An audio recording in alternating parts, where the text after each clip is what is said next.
What's up, hooligans? Jay Hooligan here, and I've got another video for you coming at you today. If you watched yesterday's video, you heard me talking about your perspectives on failures and how we shouldn't really take them as this massively negative thing, but actually as steps to build ourselves up. So I wanted to touch upon something that was on the contrasting side of that, which I've seen personally from many different groups, and it inhibits their growth on so many different levels.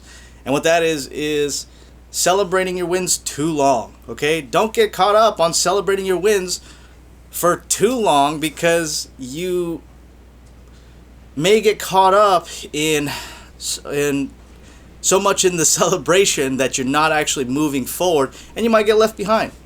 Okay, like I said, I've literally seen people do this in college, in a learning environment, and I've had career counselors come and ask me about other students and why they're going through this. Okay, so it is okay to still celebrate those wins, but I'm sure many of you may know or even do this yourself. You're always talking about your glory days, all the things that you did back when it was great and you were young and vibrant and had all these experiences that you won at. Okay, everybody does that, and again, there's nothing wrong with that, other than the fact of if you use that as an excuse to not move forward because you're so stuck on those past glorifications that you can't move forward. Okay, so in our teams, what we do is we do something called an after action report, and I picked this practice up from the military, and we've used it in all of the teams that we work on, and it works beautifully. Okay, and I'm not sure if I talked about it in my 5 steps to changing your life. It might be in there, but it's something that's in step 5, maintenance, what we actually do to use it. And there are 3 steps to an after action report. That is, what did you do well? What didn't you do well? And what will you do next time to improve it? So, answering those 3 questions, it always starts with, what did you do well? Okay, so celebrating your win. And we do this typically after a big project or a big phase of a project, so we can start planning for next time. Hey, this is what we did great. Here are our shortcomings, things that we need to fix. How can we fix it? This is how we fix it. So celebrate, acknowledge, right? Acknowledge all our failures, and then how we can actually improve on those so we don't repeat those failures for next time, and while it's fresh. So I do realize some projects run for months, even years on end, and so you may need to break that down into shorter intervals so then you could actually utilize it on a much more realistic timeline.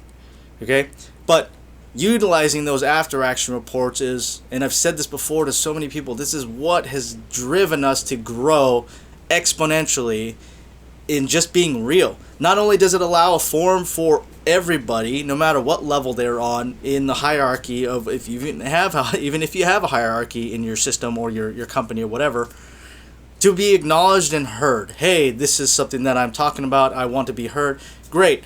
But they have to also participate in that whole celebrating wins, because if they're only there to be resentful about it, that's where that negative mentality kind of staves off, and it moves away from the actual exercises. So have people say something, have them find something.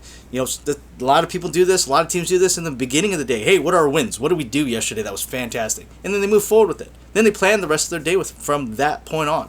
So utilizing your after action report, not celebrating your wins too much for too long, and then refocusing on what you can do to continue that build so you don't plateau and stay stuck at one particular level for an extended period of time. You always want to be going for something greater, and that's where true success is going to come into your life. Okay? Acknowledge what you did well, acknowledge what you failed at, and then start planning on how to do it better. Okay? So that's my video for today. Hopefully you guys found it informative. Be sure to like and subscribe down below, and we'll see you guys later.